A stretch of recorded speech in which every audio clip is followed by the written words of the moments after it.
Hey everybody, it's Jason Blaha here, and I was looking through some of the questions coming up already for the Monday Q&A, and someone asked a question, and I don't think I've really covered this in an individual video before, and it's a question I do seem to get pretty often, and it's really younger guys asking this. It's not just necessarily power lifters or strength athletes, it's oftentimes just young guys trying to get bigger and stronger.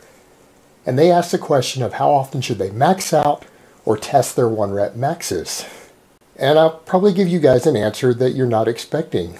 You should test your 1-rep maxes when you are at a powerlifting meet on the platform for your third attempt. So if you do one powerlifting meet a year, you test them once a year. If you do 2 powerlifting meets a year, you test them twice a year. The guys who come in and test their 1-rep maxes all the time, especially the guys who come in and test some of this stuff weekly, oftentimes make slower progress. They oftentimes get injured more. And there are many championship winning powerlifters, elite level powerlifters, even guys who have held world records who do not max other than at competitions.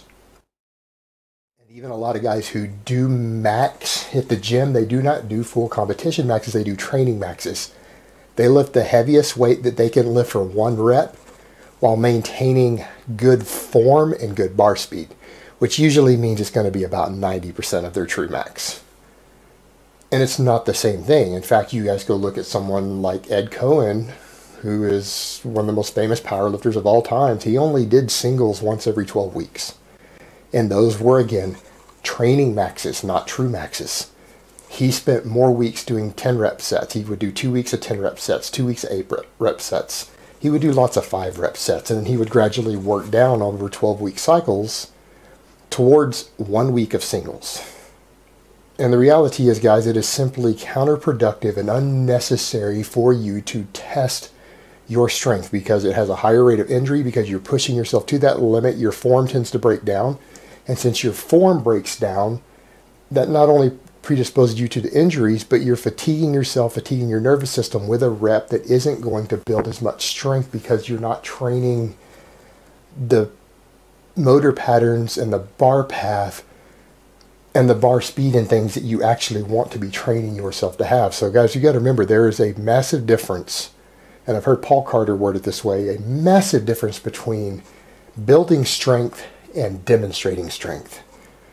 The only time you should be demonstrating strength is when you're at a competitive event or you're really just trying to show off for some reason. You want to show off for YouTube or show off for your friends, but I don't recommend you do that if you're an athlete, because you just save that for the meets. And that demonstration of strength is actually going to be a training session in which you build less strength, you build less muscle. So keep in mind, the more often that you're demonstrating strength instead of building it, the slower your progress is going to be. So again, the answer is you should test your true maxes when you are at competition and competition only.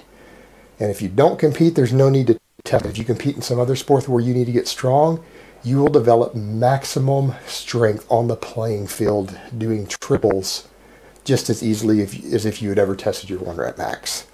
So there's no need for you to even be doing 1-rep maxes if you're doing it for football or rugby or anything else. So there's just no point in it, guys. All right, guys, that's really all I have to say on that today. I hope it has been informative, and I will talk to you guys next time. But let me give you guys a bicep shot before I go.